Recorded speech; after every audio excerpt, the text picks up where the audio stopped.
The top business stories live from the Sky News City studio.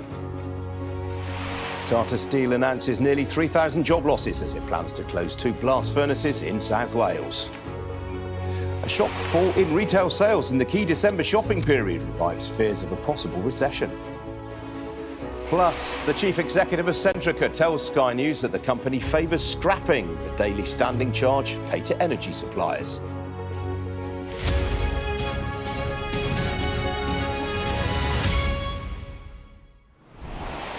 Good afternoon, this is Business Live with me, Ian King. Tata Steel has announced plans to close its 2 blast furnaces in Wales with the loss of up to 2,800 jobs. The move comes as part of a restructuring under which Tata is aiming to build a more sustainable green steel business with an investment of £1.25 billion in electric arc furnace technology. It said the move will reduce Tata Steel UK's CO2 emissions by 5 million tonnes per year and the UK's overall emissions by about 1.5%. Well, joining me now is Gareth Stace. He's Director General at UK Steel. Gareth, afternoon to you. Obviously, there's a lot of recriminations and blame being tossed around right now. How did we get to this point, in your opinion? To me, it's been decades in the making. We've had, for all of that time, an uncompetitive business landscape in the UK, i.e., the cost of making steel in the UK is much greater than it is in, say, Europe or our global competitors. And that's, a series of governments, not paying attention to the steel sector. We have a government now that is paying attention to the steel sector, so we have the opportunity to actually build a business, as you say, a green business. But because we had decades of uncompetitive business landscape, we weren't able to make investments in our plant and equipment, and therefore it's aging, and therefore, Tata Steel and other steel making companies in the UK, and there are 6 of them, they have to make difficult decisions. What are they going to do next? And Tata has made that firm decision to move towards electric arc furnace, and they're going to do that over the next few years. It's a very difficult choice to make, but that technology is the right technology for steel companies here in the UK. And why do you say that, Gareth? Well, because there's 3 reasons. One, the feedstock, what you need to put in an electric arc furnace to make new steel is scrap steel. And we have an abundance of that here in the UK. We have 11 million tonnes of it, but we export 80% of that 11 million tonnes to other countries that make the steel and then import it back to us here in the UK. We should be using that raw material to make our steel in the UK. 2, because we've said we want to get to net zero. Our customers want us to get to net zero. Government is telling us to get to net zero. And society wants us to move to net zero. So we want to make green steel in the UK. And we can do that. And the steel that you make in an electric arc furnace, you can make all the grades. People say, oh, you can't make this, you can't make that. That's not true. You can make all steel grades that you need in an electric arc furnace with the input of the right amount of scrap, the right type of scrap. So that's why this is the right way for the UK steel sector to move to electric arc furnace. I'm interested that you say that, Gareth, given, I've had people contacting me today who've worked in the steel industry, and they say electric arc production cannot produce the sophisticated grades of steel that are required in, for example, the car-making industry. Well, let me tell you, Ian, the most sophisticated steel made in the UK is made by a specialty steel firm in Stocksbridge. Where do they get their steel from? Their plant in Rotherham. And how do they make the steel there? It's through an electric arc furnace. So even the most specialist steel for the aerospace industry is made via an electric arc furnace. It's all about the sorting of your scrap, the quality of the scrap, and perhaps adding some what we call DRI, direct reduction iron, into it. It happens all over the world. There's companies in America that make body parts for cars in an electric arc furnace. It just happens, and I know that historically you couldn't make certain grades in an electric arc furnace, but times change, technologies change, and the steel sector, is innovative and can do this, and therefore, that's why this is the right time to move away from the blast furnaces that are aging assets in the UK and towards electric arc furnace.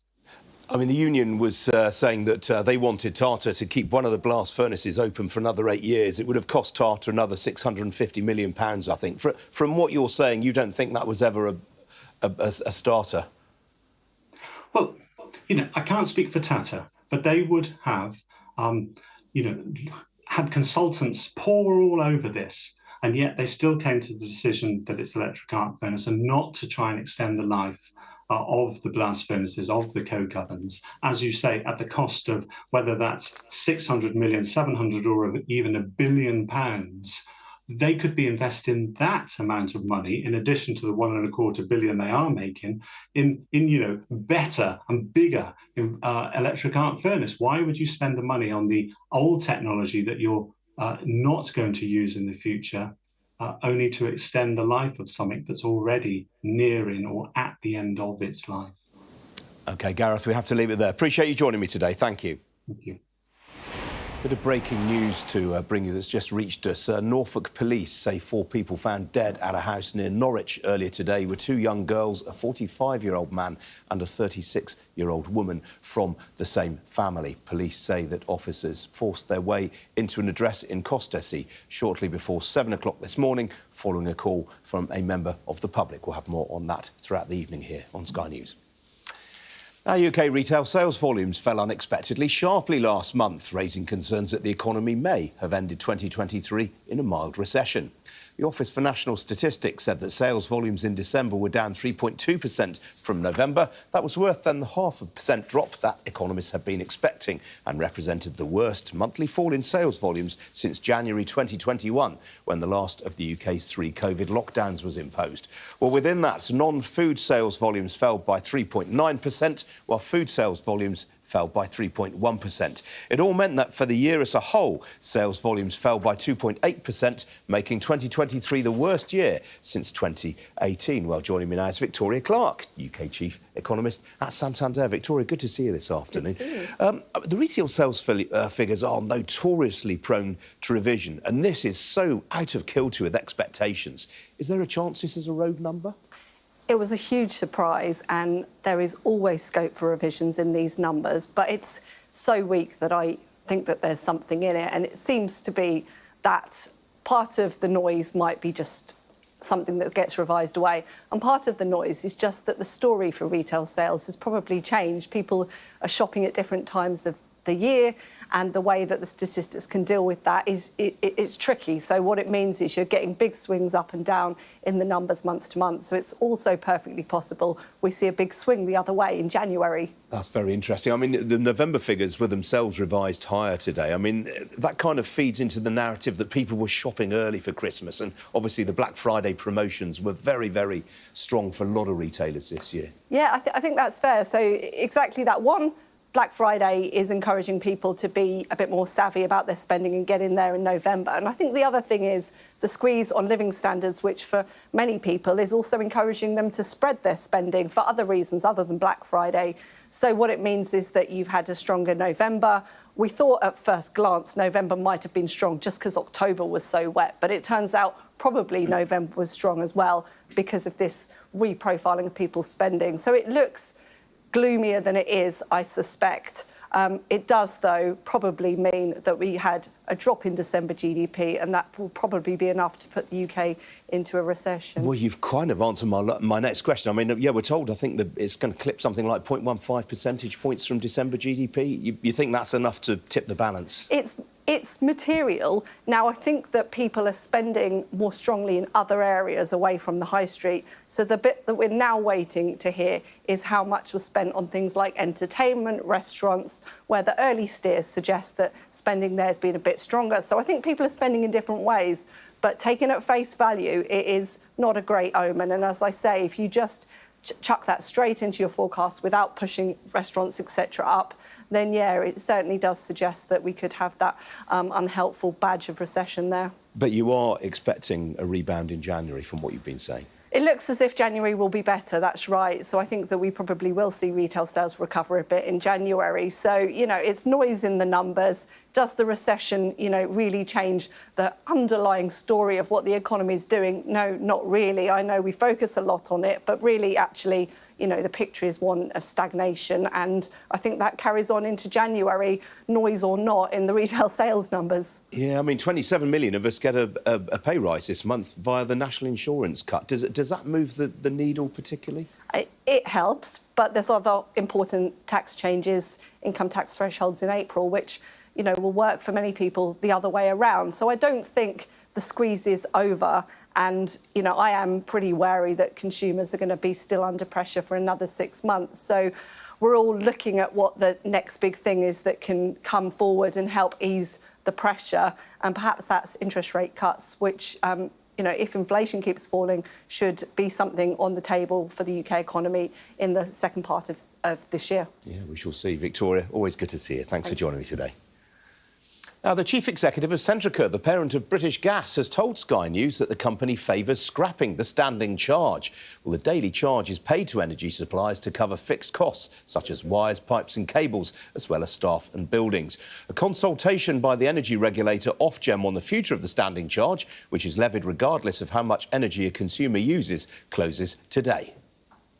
In the middle of last year, we made a call for standing charges to be abolished, and for the way that we recover costs to pay for things in standing charges like network charges, etc., to be put on the unit cost. And what that would mean is that those customers who use the least amount of gas and electricity would pay the lowest amounts. At the moment, the standing charge is about £300 a year. So even if you use no gas, no electricity, but you have both connected to your homes, you pay about £300. So we've been calling for this for a while. We have been very clear in our response to Ofgem's consultation that we think these charges should be abolished.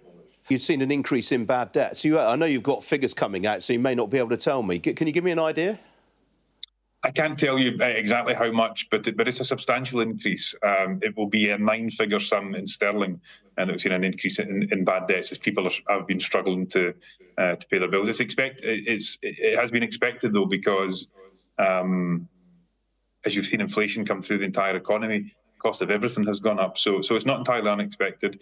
It's something we can cope with as a company. But what it does mean that every pound increase in bad debt is a debt that customers are worried about. And that's really where my concern is, which is how do we help those customers stop getting into debt, because it has such a negative impact on their life and on their mental health and the stress levels and on the worries. So that's why we put this money into the trust, because what the British Gas Energy Trust does is absolutely incredible. It's not just debt relief. They will also do debt counselling, financial counselling, to help people hopefully avoid getting into debt in the future. That was Chris O'Shea talking to me a little earlier. Well, now I have some other stories for you. And the logistics company Wincanton has agreed to a takeover by French rival CMA CGM for £566.9 million, or £764.9 million, including debt. Wincanton, which employs 20,300 people, including 5,000 drivers, provides logistics services to customers including B&Q, Halfords, Asda, Primark, Wickes and Waitrose. It was founded 99 years ago and was originally part of the West Surrey Central Dairy Company, a business that eventually became Unigate, from which it was demerged 22 years ago. DFS said today it expects to report a slight increase in half-year profits, despite suffering a drop in orders. The UK's biggest retailer of living room and upholstered furniture said its order intake in the half-year to Christmas Eve had been down 1.1% on a year earlier, but insisted that meant it had outperformed a challenged market. DFS said this was partly due to record hot weather in September and early October that had hit visits to its showrooms, adding that it had since seen a recovery in demand. The shares have risen by 1.5%. And the property company Custodian Property Income REIT is taking over its peer Aberdeen Property Income Trust for £237 million in the latest in a string of deals in the sector. The combined business will own a portfolio worth more than £1 billion, comprising more than 200 properties, including industrial warehouses, offices and retail outlets occupied by the likes of Morrisons, Greggs and TK Maxx. The pair said joining forces would create a more diversified business well placed to find and invest in mispriced assets. And the snack maker Walkers is facing millions of pounds in extra VAT payments after losing appeal against His Majesty's Revenue and Customs at a tax tribunal. Walkers, which is owned by the US consumer goods giant PepsiCo, had argued that its Walkers Sensations poppadoms are not crisps, which attract 20% VAT, but poppadoms, which are zero rated. But Judge Anne Fairpo dismissed the appeal on grounds that the snack is made from the potato and potato starch and requires no further preparation before consumption. I'm trying to think of a pun there, but momentarily lost my train of thinking there. Still to come here on Business Live. We'll have a look at how the markets have done this Friday afternoon. Stay with us.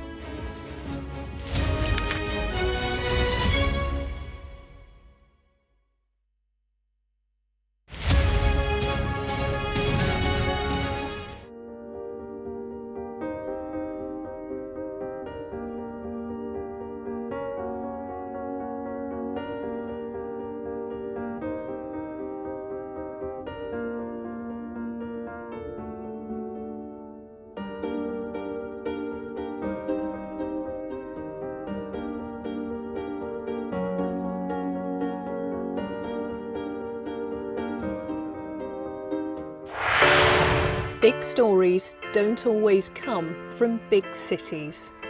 I'm Lisa Dowd and I'm Sky's Midlands correspondent, and this is where I grew up. We can reveal that the driver who hit Harry Dunn is 42-year-old Anne Sakoulas. Just met the president and we never thought we'd get this far. This is what they're up against, that the wind is the really big problems. It is back-breaking work and the smoke is thick. It's been working well. Water levels are dropping, but no one knows what impact further rain will have. What would you do if this place wasn't open? We take you to the heart of the stories that shape our world. It's really scary. We're terrified. In this community, I'm told that everybody knows someone affected by COVID. Hopefully this will be the last wave. I never knew they would make it. It's amazing. Change seems tantalisingly close in this corner of the UK. Wales was the first to introduce the plastic bag charge. This is my patch, my specialism. It's also my home.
I just took a shower above the clouds.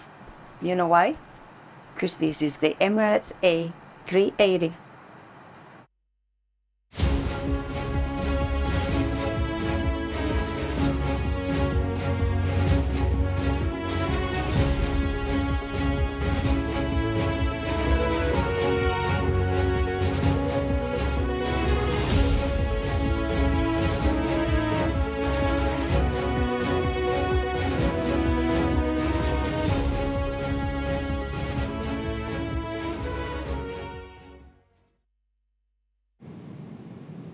Sly Emirates, Sly better.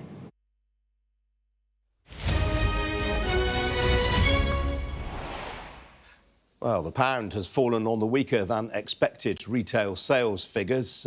Sterling fell by around a fifth of 1% right now.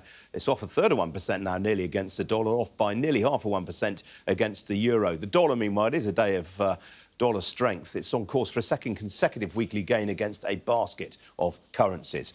Well, on the equity markets, European stocks started the day positively, but look at that, they've all fallen as the session has wound on. This is how they finished up. Talking points this afternoon include BASF, the German chemicals giant, is off by nearly 1.5% in Frankfurt after it posted a 45% drop in 2023 earnings. Well, here in London, the FTSE 100 has more or less finished at break-even right now. The mining heavyweights have been weighing on the index this afternoon.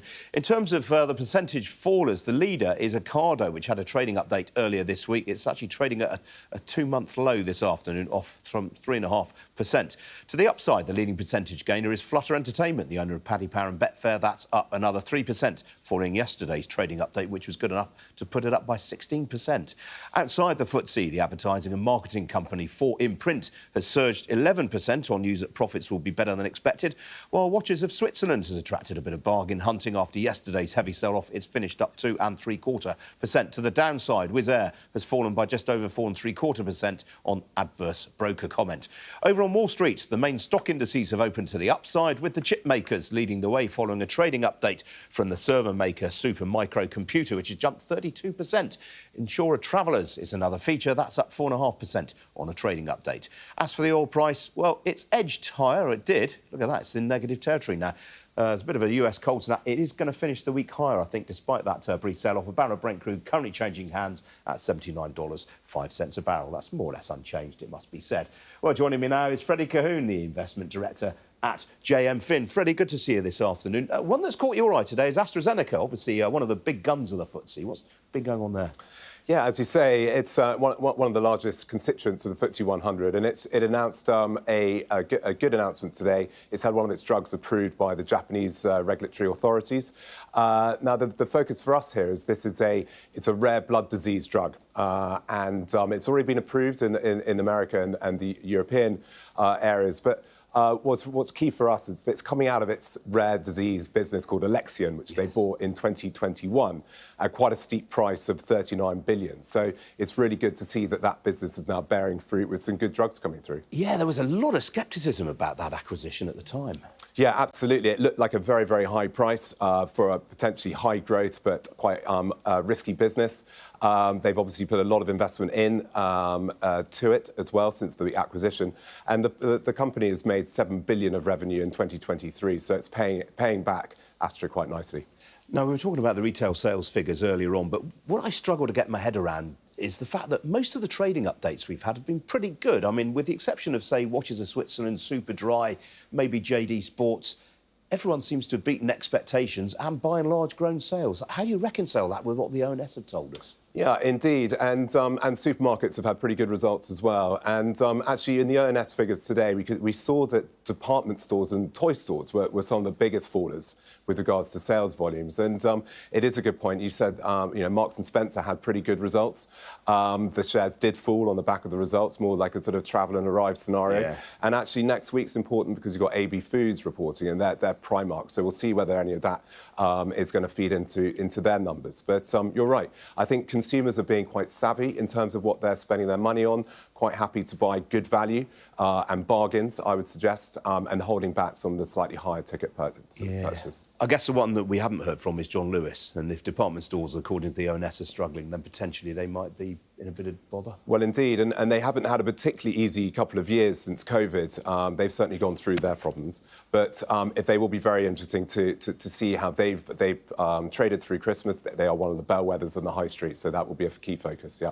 Now, we've been talking a lot about consumer sentiment. We've actually had some absolute blockbuster numbers out of the US today on that front. Yeah, the Michigan consumer sentiment number today was absolutely fantastic in the sense that the consumers are feeling very buoyant. So there's, based on that figure, there's no recession around the corner coming for the US. Importantly, though, the inflation expectations of consumers has actually come back down to levels seen in 2020. So again, a bit of a mixed picture there for data for the Federal Reserve to chew over. You know, strong consumer sentiment probably come off the back of the Federal Reserve talking about interest rates coming down this year. But also, you know, if inflation expectations are anchored, then that's quite good news. Yeah, I mean, we had a rotten start to the year, but in the US, everything's... I mean, the Nasdaq's hit a record high, the S&P's knocking on the door of a record.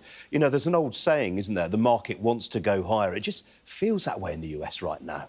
Yeah, it does. It certainly is sort of eking higher. I mean, it hasn't been so blockbuster as it was at the end of last year. But you're quite right to say, I mean, we've had another leg up from the tech companies. Nvidia has reached new highs. And also, you know, importantly, some of the other companies that benefit off some of this AI software and also, importantly, consumer spending, Visa, for example, Accenture, that will benefit off the AI software rollout, are all doing well. So let's see, the market does feel like it wants to go higher. Indeed. Freddie, got to leave it there. Safe journey home. Thanks for joining me today. That's it from me. I'm back on Monday at 11:30. Hope very much to see you then. In the meantime, do stay tuned. Coming up after this short break, it's Jonathan Samuels with the News Hour. Much more, no doubt, on that breaking news out of Norwich, where several people were found dead in a house in Norfolk this morning. Have a good weekend. Thanks for joining us today. Cheerio.